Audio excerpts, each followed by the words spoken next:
Welcome back mga katambalan, mga hot topic and issue pag-usapan natin. Update po tayo kay Barbie Fortesa at kay David Licauco na kung saan nga po si David ay pumunta sa Jakarta upang sumabak muli sa High Rocks. At makikita naman na talaga namang napakaganda ng pangangatawan nitong si David.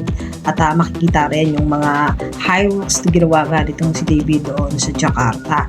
At si David nga po ay number 1 sa rank ng mga participant ng Pilipino. Makikita naman yung ilang mga photo na kung saan ay share nitong si David yung naganap na high rocks niya sa Jakarta at yung ilang pang mga photo at ganap naman nitong si David nang pumunta nga siya doon sa Jakarta at in-enjoy yung pagsali doon sa high rocks. At syempre suportado naman si David ng kanyang pamilya. Makikita din yung ilang mga photo kasama ni David ang kanyang kapatid at ang kanyang ina. Samantalang si Barbie Fortesa naman po ay nag-share din ng ilang mga photo at ito naman po ay kuha naman doon sa Mega Magazine. Makikita naman ang kakaibang Barbie Fortesa na talaga namang lutang na lutang ang kagandahan nito sa kahit na anumang damit na kanyang suotin. At makikita rin yung ilang mga artista na kasama nitong si Barbie doon sa Mega Magazine. Makikita rin na nagkaroon ng acting